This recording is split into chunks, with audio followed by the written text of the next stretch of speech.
Hi, Melanie. Hello. How you Hello. doing? So we're live now.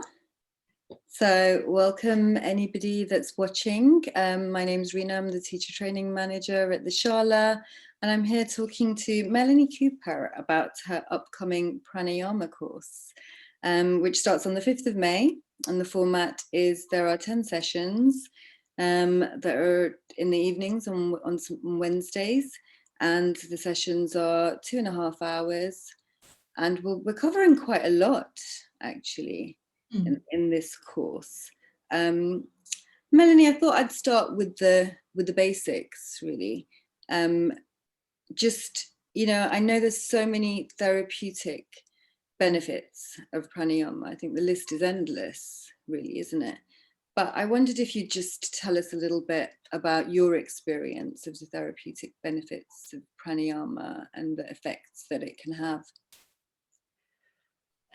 Yeah, so I started learning pranayama or practicing pranayama maybe 15 years ago in India with Emil Wendell, who's an amazing teacher. Mm. I think I kind of did it because I had to do it as part of my training that I was doing at the time, and then just got completely hooked. That it gave me this feeling of like I was literally floating and like kind of euphoric, just expansion and openness and kind of pleasure. It was quite amazing. It was something that I'd never experienced anything like that kind of as a natural, experience. So that was really my introduction to pranayama, of just walking out of the shala thinking, and like I didn't want to speak to anybody. I just wanted to kind of float out of there and ride on my scooter home. So yeah, that was me. Yeah, that sounds magical. Sounds like you're in a bubble, a protective bubble. When I was doing my 200-hour teacher training, we learnt quite a bit of pranayama. But I remember coming out of the training being a little bit apprehensive, actually, about teaching pranayama, just because I was aware of the contraindications as well. And I just wonder if you could tell me, like, is pranayama something that everybody can practice? Does it benefit everybody in similar ways? Just wonder if you could go into, who this is for. Yeah. I mean, well, there are kind of some quite serious potential pitfalls of pranayama, and you do have to know what you're doing. But there are lots of pranayamas that you can do that are balancing and are very gentle in some ways, but also very powerful in the benefits that they can give you. So you don't have to go into the kind of crazy ones where you're sort of hyperventilating and holding your breath for ages and going all kind of crazy. You can do lots of other pranayamas that, potentially have just as powerful effects, but are much, much safer. So they're balancing pranayamas. I mean, having said that, there are cautions, like people who have respiratory things like asthma, people who've got heart conditions and high blood pressure, all those kind of things. You'd have to be very, very careful and get medical advice. And also if people are having, mental health problems or extreme anxiety or real depression, again, you'd want to go very cautiously. I mean, I'm not really coming at it from a therapeutic angle in that I'm not treating specific conditions, but you can definitely choose lots of pranayamas that are very, very powerful in terms of the benefits they give you, but are safe for everybody, even beginners. Yeah, I mean, that makes absolute sense, because I think I came out feeling like I didn't necessarily know how to teach it very safely, and to understand which ones, which techniques can be used quite broadly, I guess, and without so much contraindications, is a safety way. I mean, definitely on the course, I'll go over the contraindications sort of for pranayama as a whole. And then for each pranayama, look at who it's for, who it's not for, what you have to be careful of, you know, what the starting and how you progress it. So all that stuff I'll cover in detail on the course. So yeah, you should know this one. I'm not going to do it in a general class, but this one is safe for everybody. So you'll come out of the course with that knowledge, so you can be confident. I can teach this one in a general drop-in class, and no matter who's there, it will be fine for them. Right, right. And students also on the course will get a personalized pranayama program for themselves as well. Can you tell me a little bit more about that? Like, how does that impact the students' learning, I guess, and how they can then go off and teach these pranayamas? Yeah, so I would say that, you know, anything that you teach, it's really important that you practice it yourself, that it needs to be grounded in actual experience of, you know, going through a process and developing a relationship with a practice. And it's only really when you practice something regularly over a period of time that you get that, like, how does it feel when I'm exhausted and, you know, really ill? How does it feel like when I feel great? What's it like when I kind of start to doubt it and fall out of love with it, and then I fall back in love with it again and think this is the best thing ever? And we go, you know, we go through that whole kind of experience with the practice, and then when we've gone through that, we can teach from a place of, you know, deeper understanding. Mm-hmm. Partly that I think that you need that to support your teaching, but also, you know, I think everybody can benefit from pranayama. So I'm kind of quite, you know, I want everybody to do it. Yeah. Yeah. And I mean, the great thing about this course is that it's 10 sessions, but it's over longer than 10 weeks as well. So there's ample time there for students to practice and then practice on another day, maybe, where things may come up differently. Yeah. And, you know, I always, for all of my courses, I offer ongoing support after the course. So, you know, I really encourage people to stay in touch and, you know, ask questions and share their experiences. And, you know, it's not just, doesn't stop at the end of the 10 weeks, it carries on at the end of that. Yeah, that's lovely, actually, because often, you know, you can practice in those weeks, but maybe 2 months later, you're in a completely different place and things can affect you differently. But also after maybe implementing a little as well, the real work can start there as well. Exactly. Yeah. Yeah. So one of the topics is how the breath works with the nervous system. Mm-hmm. I wonder if you could just tell me a little bit more about what that will entail. Yeah, so I mean, you probably already know that there's a two-way relationship between the nervous system and the breath. So if our nervous system is going into, say, arousal, then the breath will tend to come faster and more shallow and more kind of energizing. But then also, if we breathe in that more energizing way, we'll bring the nervous system up as well. So we can kind of directly impact the nervous system through the breath. So you can choose if you want to be activated and energized, or if you want to be calm and relaxed. And you can use the breath to create that response in the body. So it's almost like having a magic switch, like I want a bit more energy and now I want to be more calm. So there's that aspect to it. But then there's also the fact that every time we take an inhalation, the system is getting ready for action. And then every time we take an exhalation, the system is calming.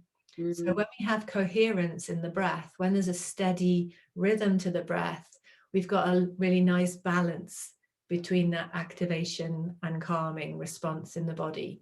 And when we have that balance, we have resilience. And what that means is when we need to be up and active, we can be up. And then when we want to be calm and relaxed, we can be calm and relaxed. So breathing in this regular way strengthens our ability to cope with stresses and strains of everyday life. Yeah, I really like that idea of that balance between action and rest in a way, creating that resilience.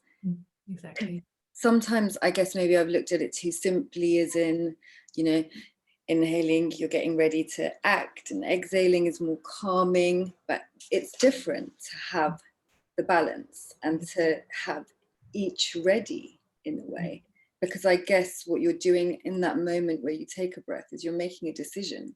You're choosing how to react. And if they're not like this, then how can you actually choose the exactly appropriate thing to do in that moment? Exactly. It's like having like chaotic thoughts, which again is really, tied in with the breath, that when your thoughts are all over the place, you can't make a good decision. And breathing regularly will bring the mind into, I mean, that's one of the things that was saying already in the text, like thousands of years ago, when the breath moves, the chitta moves, the mind moves. So, and when the breath is still, the mind becomes still. And now modern science is showing, you can see it on graphs, and you can wire up your brain to a thing, and you can see the effect that the breath has on the activity in the brain, and it brings it into calmness and focus.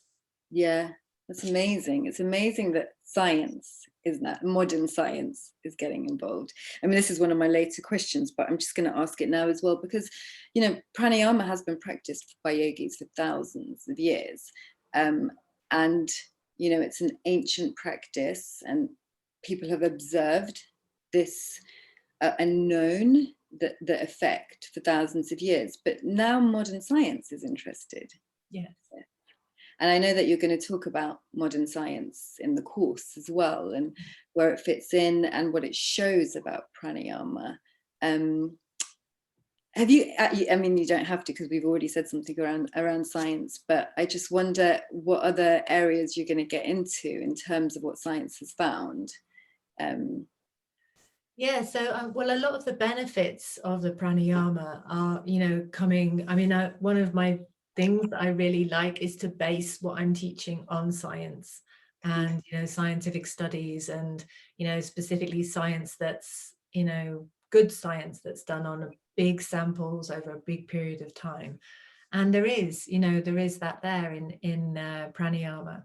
Like, one of the things that I was actually quite surprised to find this out, do you know the nadi shodhana breath, where you breathe through one side of the nose, and the left side of the nose is the ida, and it's the calming of the nadis, and the right side of the nose is the pingala, and it's the active.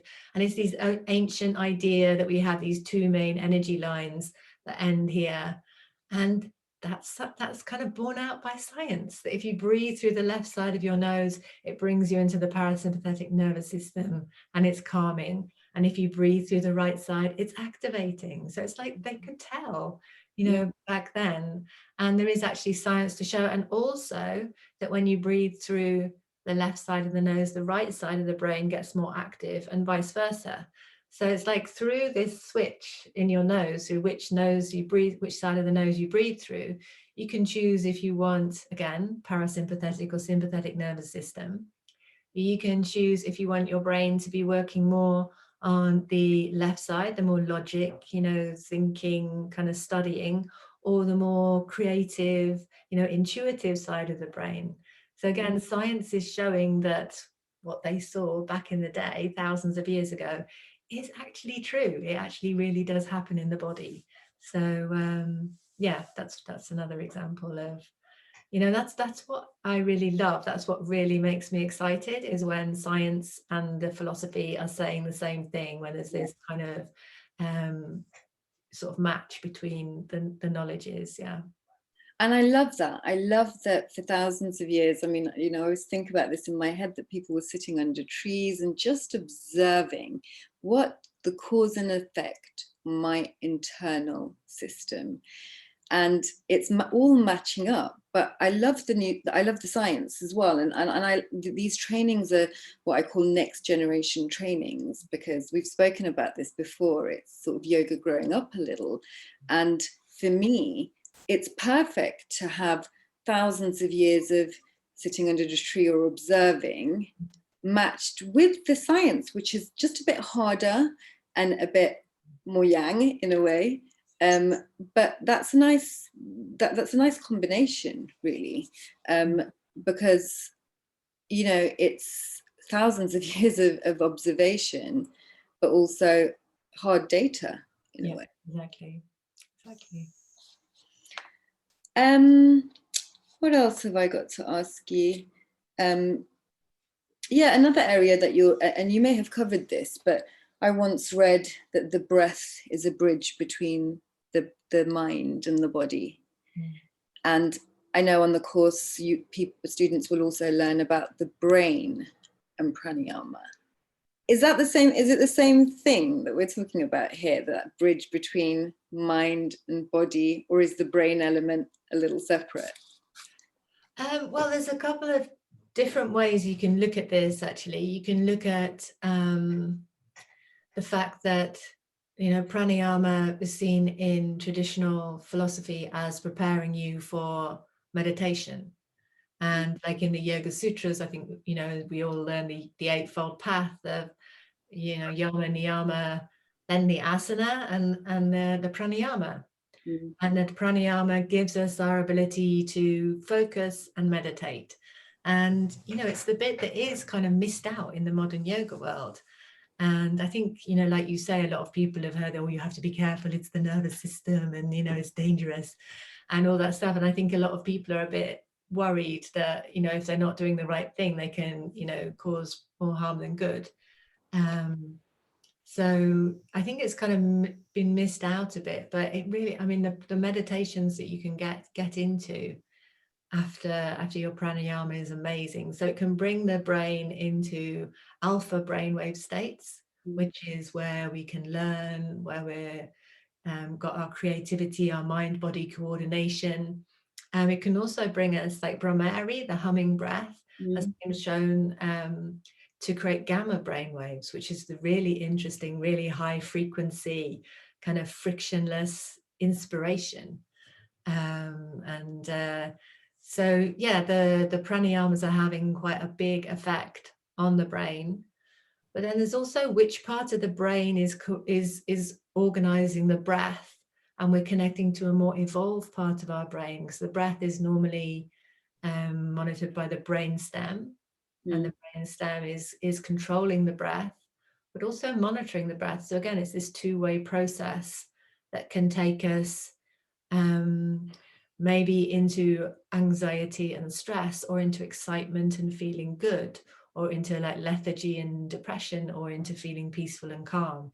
And the breath is the thing that has the effect on the brain that takes us in the positive direction or in the more negative direction. So yeah, there's lots of different layers and layers actually that you can unpick in this. There's brain fog as well. That one of the things that's happening when we breathe in pranayama, the breath becomes much more subtle and we breathe less.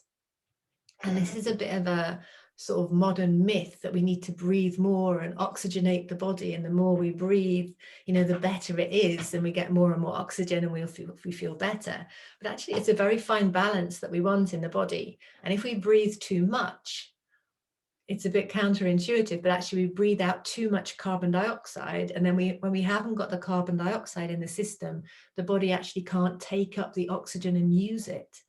So by over breathing, we can reduce the amount of oxygen that's available in the body and in the brain. And so that can cause brain fog and, poor memory and confusion. And by breathing less in our pranayama practice, we can improve that balance. We can actually get more carbon dioxide, and then that gives us more oxygen in our system. And it's kind of like we practice it in our pranayama, and then that can have a knock-on effect in our regular day-to-day breathing. I mean, quite a big effect, like brain fog. It's interesting. It's again, like I just always come across so many sort of opposites. The subtlety. It's a subtle art of yogic breathing. These aren't big movements. They're mindful, subtle exercises that then have a pretty big impact. Yeah, absolutely. Yeah. Yeah. And, these kind of myths of, breathing more will give us more oxygen, when in fact it actually gives us less. And I mean, actually breathing through the nose as well is huge. That so many people have a kind of habit really of breathing through the mouth.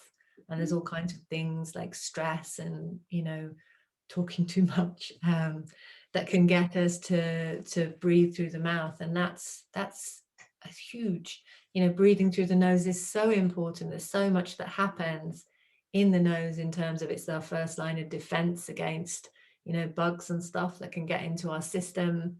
There's also the air is kind of warmed and moistened so it doesn't dry out the lungs. And the air through the nose, it tends to go deeper into the lungs, which are more efficient exchange can take place there. And that's also related to the parasympathetic nervous system, deeper in the lungs. Then there's also something called nitric oxide that's produced in the sinuses when we breathe in. And that's huge. That has a massive effect on like everything in the body. From our immune system, like anti-inflammatory, our digestion, our hormonal balance, our bladder. You know, sometimes people need to go for a wee all the time and they think they've got a weak bladder, but it may actually be because of their mouth breathing. It's really like breath is so central to everything. And there's so many kind of dysfunctional breathing patterns. So almost on the course, it's learning how to breathe normally before you go into the pranayamas. You know, if you think back in the day, the yogis were like in pure air, eating a pure diet, you know, in meditation, in a peaceful surrounding. And, you know, that's not where most of us are coming from. We're coming from like busy, stressful lives. And, you know, it's a very different starting point. Yeah, and you can, I mean, I personally can really observe that because I live in London. And when I leave London, as soon as I see the countryside, I just feel like I start breathing differently, not intentionally. It happens, you know, and I can see this effect of nature and fresher air just having a big impact on my being. Yeah. And there's also something just really interesting there, because often with any type of transformation, we're not actually trying to change, we're just trying to come back to who we were. And it feels like it's like that with pranayama as well, that we're actually just trying to get back to how we naturally would breathe anyway. Yeah, exactly. So students that do this course will, I think there's about, is there 10 pranayamas, one per session? There's around about 2 per session, actually. About 2 per session. So they'll learn the techniques, the contraindications. You'll also go into the philosophy of some of the practices and the history as well. Can you tell me that? I'm fascinated by that. I'm just fascinated to think of what would the history is a little bit more straightforward, but just learning the philosophy. And I just sort of wonder what, knowing the philosophy and history, what impact that has on you as, you know, practically as a yoga teacher who may want to incorporate pranayama into their classes. Yeah, well, I think it adds another dimension, because it's you know, really fascinating that I'm so passionate about all the science and, you know, the health and the well-being aspects, and, you know, we will go really deeply into all that stuff as well. But in terms of from the philosophy, breath and energy and life force are all the same thing. They're different aspects of the same thing. So we're working on our energetic body and our life force, you know, our kind of essential, you know, energy that makes us us. And we're getting to know our subtle bodies, like, you know, in the fivefold kosher model, we have the physical body, and then we have the energetic body. And this is something that's actually quite tangible. If we do certain techniques to tune into it, you can tend to think, oh, the energy is something kind of, you know, airy fairy in the ether, but it's actually pretty easy. You know, nearly everybody can feel it pretty much straight away, and we can get to know our energetic body and have a direct effect on the energetic body. You know, it says in the kind of scriptures that breath and mind and energy all kind of go together. So we can use our awareness, our mind, and our breath and our energy to to affect the flows of energies in the body. And then you can actually start to feel your nadis and the energy flowing, and it's really magical. And it just adds, and it's tangible, and it's not difficult to do. You know, it's not like only amazing special people can do it. Everyone can do it if you're kind of guided into how to do it. So, you know, that's just another layer of getting to know yourself and the kind of magic of yoga and what yoga can give us. Yeah, and I can see now when you spoke earlier of your first experience of this, sort of the tactics in a way, or the way that you could end up feeling like that. Because that's quite new information for me, actually, that you could feel your nadis.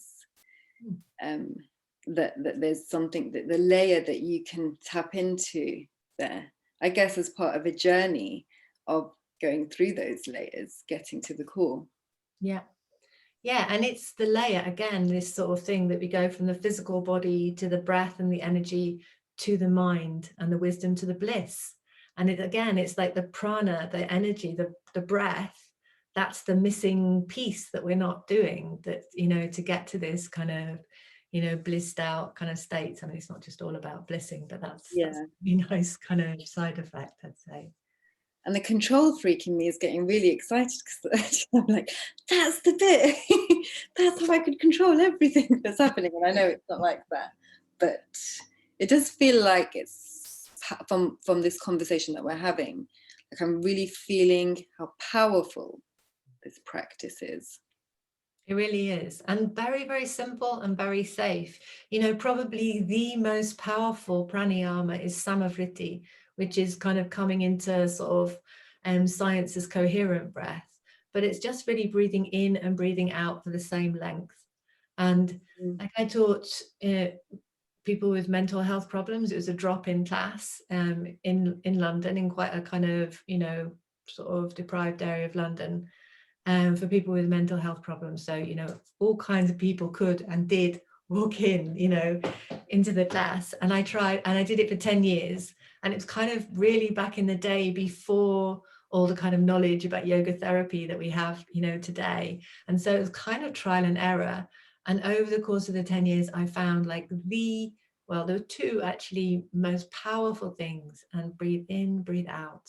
Same length. Breathe in, 2, 3, 4, breathe out, 2, 3. That was it.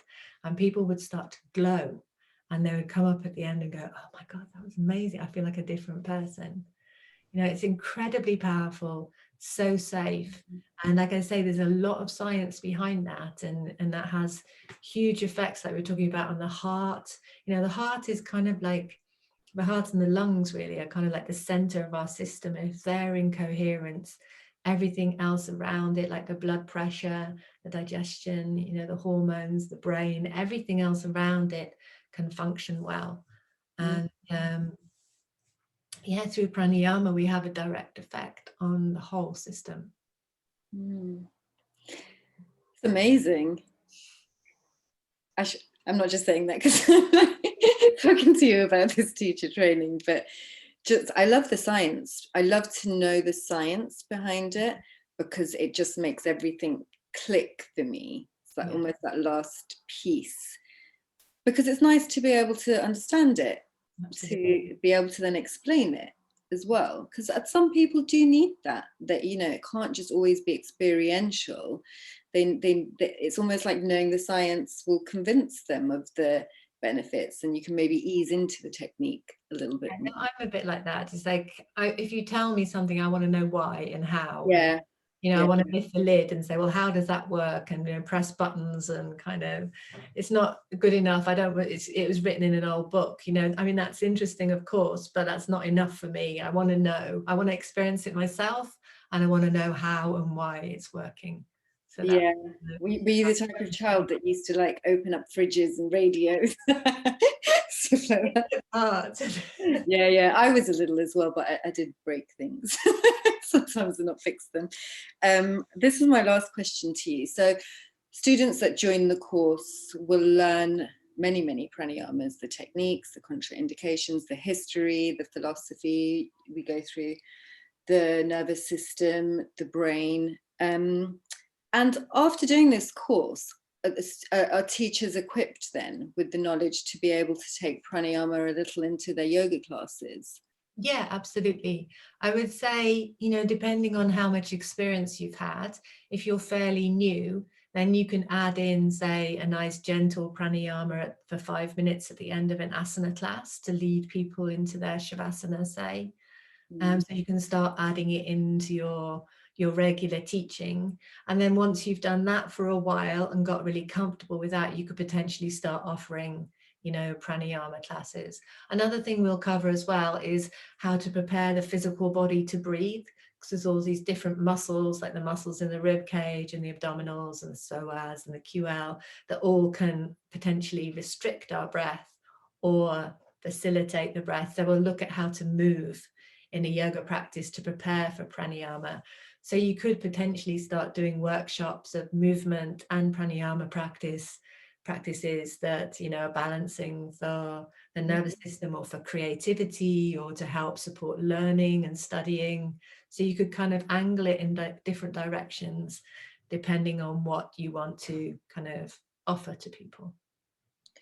Yeah, and it definitely feels like, working for a yoga studio and being in the yoga world for a few years, 5 years ago, there wouldn't have been so many students asking for breath work and pranayama, but it feels like there's some knowledge out there now, how powerful, but also how, I don't really mean to say easy, but simple some techniques are. And I see that students, not students of the courses, but people coming into yoga classes are really, anchoring and asking for the breathing. Yeah. And, especially at the moment, respiratory health is so important, isn't it? That to make that respiratory system more resilient and, and flexible and strong. Yeah. Well, thank you. Thank you. I'm going to put the link on this Facebook Live video for anybody that wants to visit the web page, Pranayama course. And I'll also put an email address that people can also ask questions about. Thank you so much. That was really fascinating for me. Thank you. Speak soon. Take care. Bye.